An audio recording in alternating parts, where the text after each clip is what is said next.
ಸಮರ್ಪಕ ಬಸ್ ಸೌಲಭ್ಯವಿಲ್ಲದೆ ವಿದ್ಯಾರ್ಥಿಗಳು ಹೈರಾಣು. ಬಸ್ ತಡೆದು ಪ್ರತಿಭಟನೆ.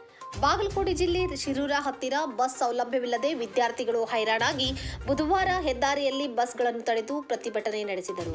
ಸಮರ್ಪಕ ಬಸ್ ಸೌಲಭ್ಯ ಇಲ್ಲದೆ ಇರುವುದು ಹಾಗೂ ಕೆಲವು ಬಸ್ಗಳನ್ನು ನಿಲುಗಡೆ ಮಾಡುತ್ತಿಲ್ಲವೆಂದು ಆರೋಪಿಸಿ ಶಿರೂರು ಗ್ರಾಮದಲ್ಲಿ ಹಾಯ್ದು ಹೋಗಿರುವ ಬೆಳಗಾವಿ ರಾಯಚೂರು ಹೆದ್ದಾರಿಯಲ್ಲಿ ವಿದ್ಯಾರ್ಥಿಗಳೆಲ್ಲರೂ ಸೇರಿ ಬಸ್ಗಳನ್ನು ತಡೆದು ಪ್ರತಿಭಟನೆ ನಡೆಸಿದರು.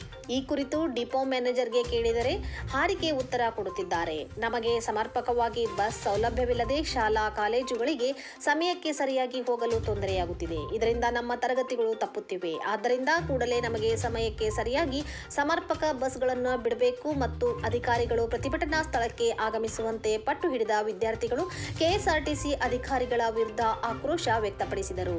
ಈ ವೇಳೆ ಹೆದ್ದಾರಿಯಲ್ಲಿ ಕೆಎಸ್ಆರ್ಟಿಸಿ ಬಸ್ಗಳು ಸಾಲುಗಟ್ಟಿ ನಿಂತಿರುವ ದೃಶ್ಯ ಕಂಡುಬಂದಿತು. ವರದಿ ಅಫ್ತಾಬ್ ಸರ್ಮುಲ್ಲಾ.